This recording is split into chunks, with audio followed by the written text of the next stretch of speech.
Now I'm going to tackle on nursing process. Okay? Nursing process, an organized sequence of problem solving, steps used to identify and manage the health problems of patients. A client-centered and goal-oriented method of caring that serves as a framework to nursing practice.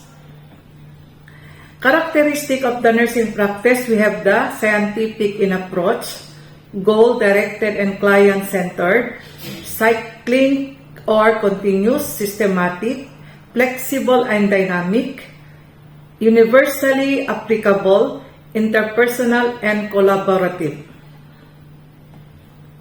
Benefits of nursing process, okay? One is to provide an orderly and systematic. 2, method for planning and providing care. 3, enhances nursing efficiency by standardizing nursing practice. 4, facilitates documentation of care. 5, provides unity and language for the nursing profession. We have 5 phases of nursing process. ADP, which is the assessment, nursing diagnosis, planning, implementation, and evaluation. That is the nursing process and critical thinking. Now we have the phase 1, which is assessment. Assessment, the most critical step, involves collecting, organizing, and analyzing information or data. Assessment phase, 2 parts. There is 2 parts, which is the data collection and data analysis. 2 types of data, which is subjective, symptoms. Objective is the signs. Okay? Now we'll go to assessment phase, data collection. A holistic approach, sources of data, the primary, which is the patient, secondary, everything, everybody else. Now we have the methods of data collection. One is the observation. It requires skill and practice, systematic, results in objective and factual informations. Wrong, which patients look tired and sleepy. Wrong. Right, you have 2 patients yawn frequently, dark circles around the eyes were noted.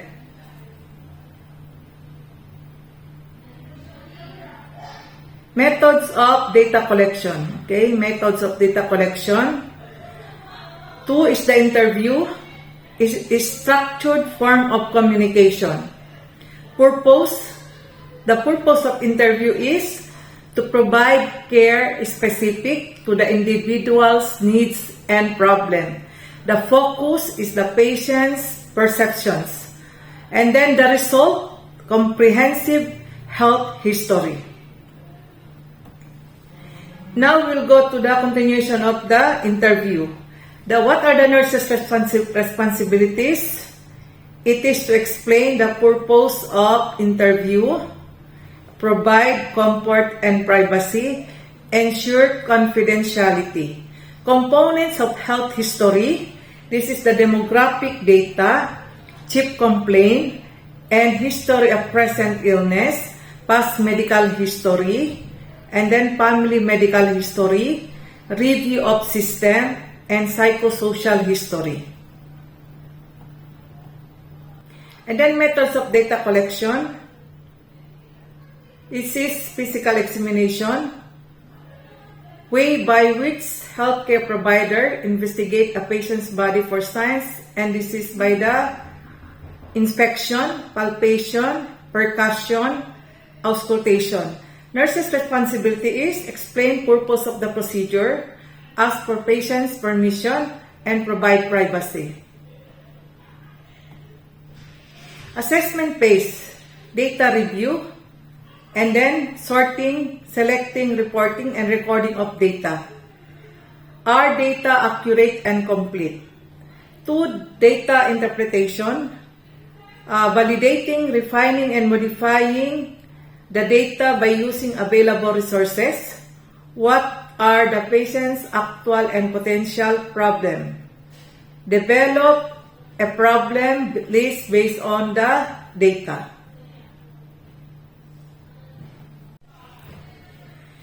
We are now in phase 2, which is nursing diagnosis. A clinical judgment about a patient's responses to actual or potential problems or life process which needs nursing intervention. Okay? This is the nursing diagnosis. Okay? This is written in PE format. Problem, usually taken from Nanda, etiology, cause of the problem. Now, for categories of nursing diagnosis, we have the actual diagnosis, which is the existing problem, risk diagnosis, potential problem, health promotion, wellness diagnosis, readiness to enhance specific health behaviors, syndrome diagnosis, cluster of nursing diagnosis that are best addressed together, example, relocation stress syndrome. Okay? These are the nursing diagnosis example, okay? Medical diagnosis and nursing diagnosis. Pneumonia, the nursing diagnosis is ineffective airway clearance related to the accumulated of secretion in the tracheobronchial tree. CDA for medical diagnosis, nursing diagnosis is risk for aspiration related to difficulty of swallowing. And then for post-appendectomy, the nursing diagnosis is acute pain related to tissue trauma secondary to surgical intervention. And then this MIBA, post-trauma syndrome related to auto accident as evidenced by recurring nightmares and expression of survival guilt.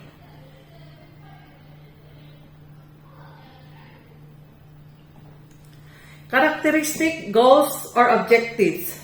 It is specific, measurable, attainable, realistic, true bounded, which is in short, SMART. Okay, the purpose of planning, to prioritize plan of care in order to maintain comfort, support human function and responses, maintain an environment conducive for well-being.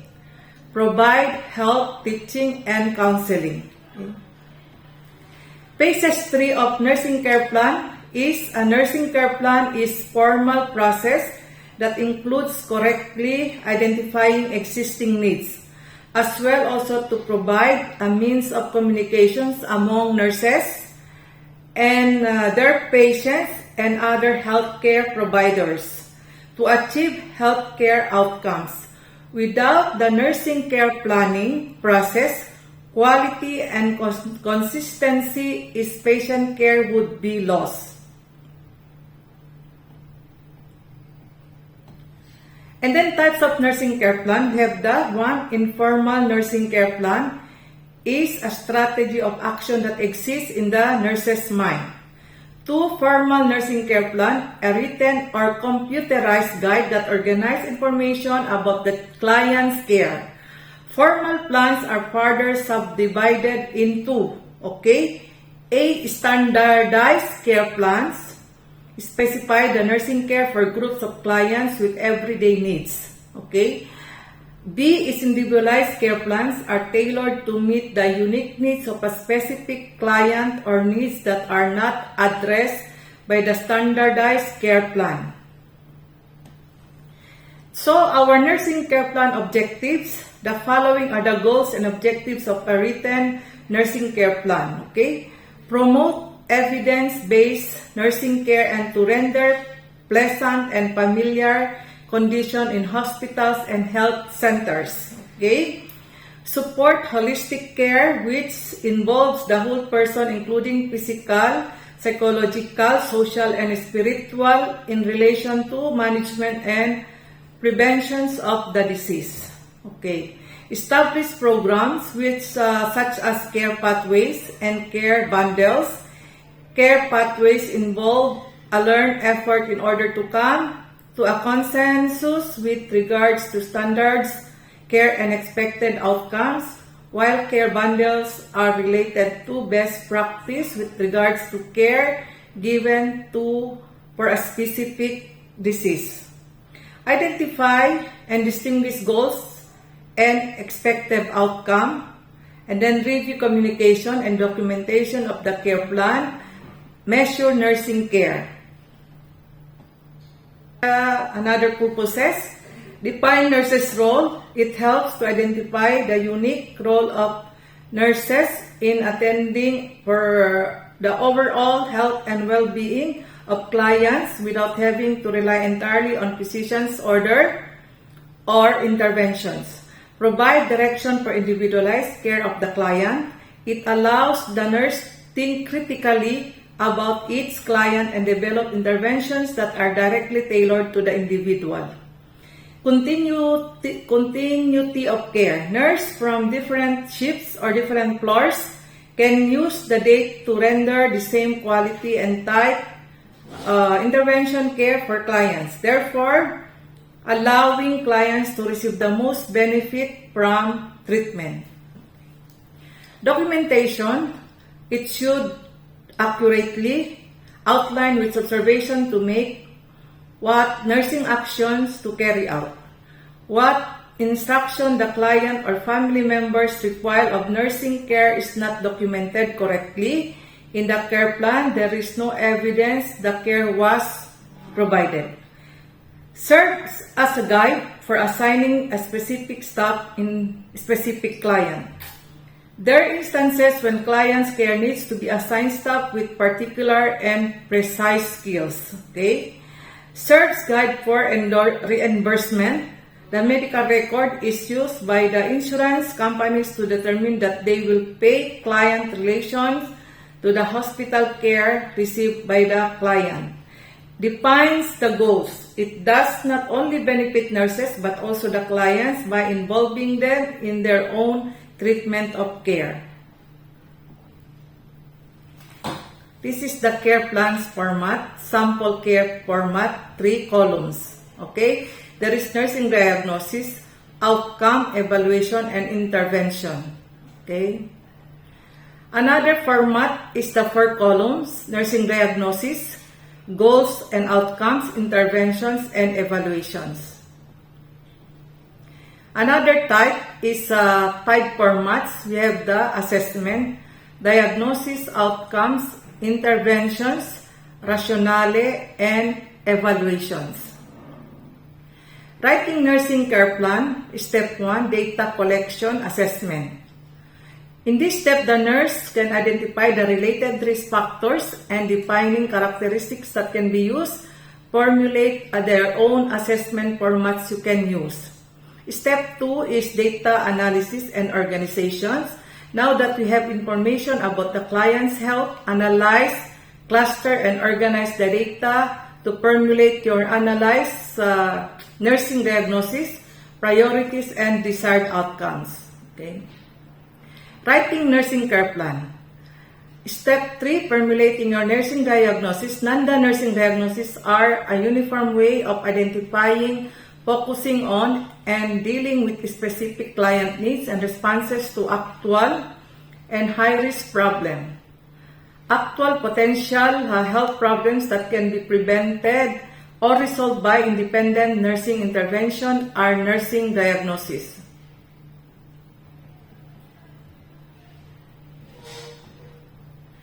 Writing nursing care plan, step 4, setting priorities is the process of establishing a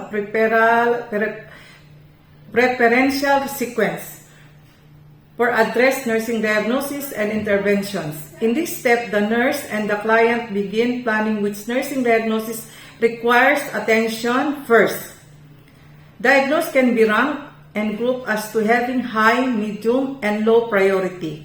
Life-threatening problems should be given high priority. Okay. Number 5, step 5, establishing client's goals and desired outcomes. Okay. The desired outcomes describe what the nurse hopes to achieve by implementing the nursing interventions and are derived from the client's nursing diagnosis. Goals provide direction for planning the client and nurse to determine which problem have been resolved and help motivate the client and nurse by providing sense of achievements. And then there is short-term and long-term goals. Okay, short-term goals is statement distinguishing a shift in behavior that can be completed immediately, usually within a few hours or days. Long-term goal indicates an objective to be completed over longer period, usually over weeks or months. Discharge planning involves naming long-time goals, therefore promoting continued restorative care and problems resolutions through home health, physical therapy, or various other referral resources.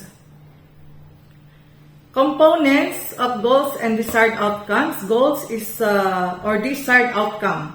Statements usually have the four components: a subject, a verb, conditions or modifiers, or criterion of desired performance. This is example, client, which is the subject, and the verb is to will ambulate, and then the conditions of the modifiers, unassisted. Okay, client will ambulate unassisted with crutches by discharge. Okay, that is the subject, client, and the verb is the ambulate, and the condition of the modifiers and the criterion.